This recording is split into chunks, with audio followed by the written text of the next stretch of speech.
Yeah, Toto IV Yeah. was released April 8th, 1982. Number 4 on Billboard. Rosanna peaks at number 2 for 5 weeks. Africa goes to number 1. I Won't Hold You Back, number 10. The album earned 3 Grammys, including Album of the Year. What made this album work so well and connect with so many people, in your opinion? Is it just what you talked about? The lyrics maybe a little more direct, the songs crafted a little bit more towards a mainstream audience? Yeah, good question. I think Total 4 was a left turn from the prior album, which was Turn Back. Turn Back, they wanted to write a rock album, a guitar album. So they had some great rock riffs. They did struggle, I thought, a little bit with Turn Back in terms of the lyrics, but more importantly, I thought the production for Turn Back was not up to the usual Toto standards.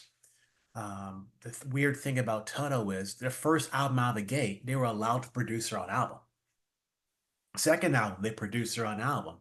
Third album, they brought in was it Jeff Workman, I believe, Yeah. the who worked with a number of prog artists, and then had a really good reputation for his work.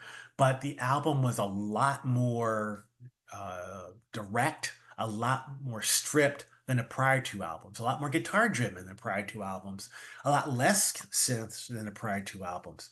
When Turn Back wasn't a big hit, the band knew that they had to produce for the fourth album. They had either to have an album which would sell well, or they would probably be released from the record contract with Columbia Records. So they were very focused on having the best songs and also the best production. They produced Total 4 themselves. They did bring in a few studio musician friends with them, most notably Timothy B. Schmidt, who was with Poco, and of course at that time had just left the Eagles in 1982 or so. Well, 1980, the Eagles ended the first run anyway. So Timothy B. Schmidt, they brought in Ralph Dykes on keyboards, on synthesizers to help out, James Newton Howard on string arrangements, and the Martin Ford Orchestra. And then they brought in the Toto horns, which are a combination of Jerry Hay, who's a trumpet player and arranger, and the great James Pankow, who is the trombonist and arranger for Chicago. So all those elements together, and they had a fantastic album. And then they had good songs. Yeah, man. Really good songs. How about your personal pick from that album? I can So that's look for it here. I just said when we started, I didn't really usually pick the popular song, but I think my favorite was Rosanna. And that's because that's a David Page solo composition. He wrote it Yeah. himself.